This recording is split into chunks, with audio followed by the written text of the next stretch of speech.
Hello, I'm the Slipper Pirate Fox, and I'm back. Surviving the holidays has never been an easy deal, and I almost blew my cover wishing Merry Christmas. I ought to be neutral in American One Christmas. So I came up with a few ideas. First, it makes sense to rename the entire holiday bundle.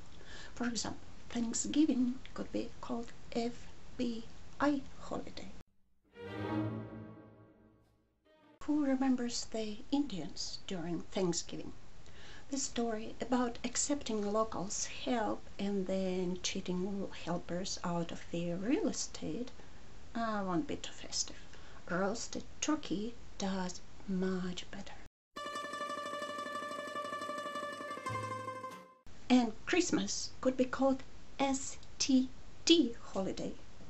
Oh no, I don't mean that. I mean this. I always marvel how smoothly Jesus Christ has been enrolled into the marketing department. He is the ultimate best producer of the era, always.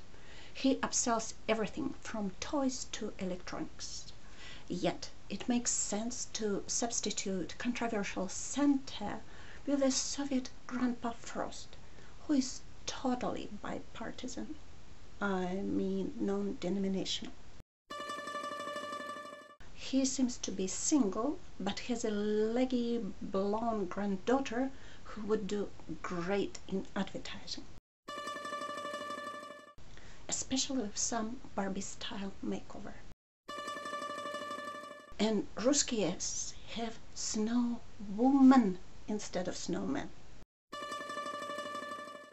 That makes sense. The creature's figure is definitely of a feminine type.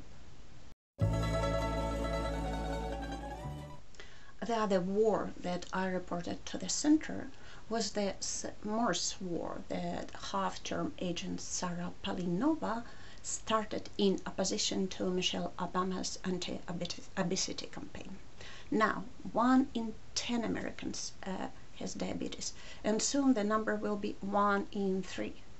So Palinova's appeal looks too obvious as a move to eliminate Americans physically. So obvious. What was she thinking? Well, if she was thinking, of course. But propaganda works.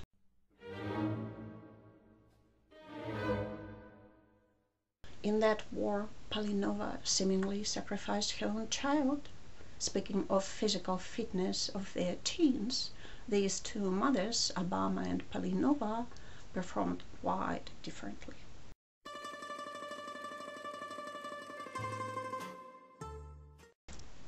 Freedom of speech doesn't free people of responsibility for their propaganda. So why Agent Palinova cries as if she were gunned down in that terrible shooting in Arizona and complains that media doesn't treat her right? The shooting illustrates how propaganda works, because it does kill, starting slowly when planted in minds and then very quickly at point-blank range. Gun imagery and incendiary vocabulary so favored by Agent Palinova are from the same category.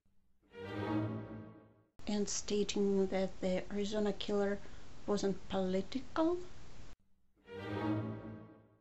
and in the same breath calling him a lefty. Agent Palinova definitely skipped spy school when we were studying logic. She inflicts shame on all of us slipper spies. Now, about Palinova's center, about Lisa Murkowski's phenomenon. A write-in candidate won the race for Senate.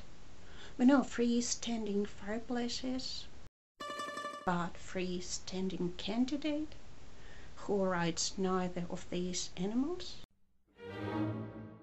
who announced that she has a luxury to think for herself instead of going with the program. Interesting though, for how long such position could be sustained on Capitol Hill Independent thinking doesn't survive very well in that environment.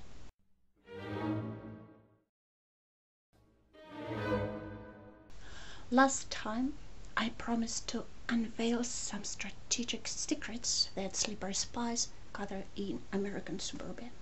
People often ask me, what secrets sleeper spies can gather in suburbia? Well, take AstroTurf, for example. Do you realize that it could have prevented the Caribbean crisis? Which started with the innocent curiosity of American pilots who took liking into snapping pictures of hot Cuban girls on a beach. And then, in one of these pictures, a star was discovered. No, not this star, that star. And this is how the missiles were discovered. Should Cubans or Soviets have AstroTurf, everything would be swept under the carpet. So that's the limit, one exposure at a time. До свидания.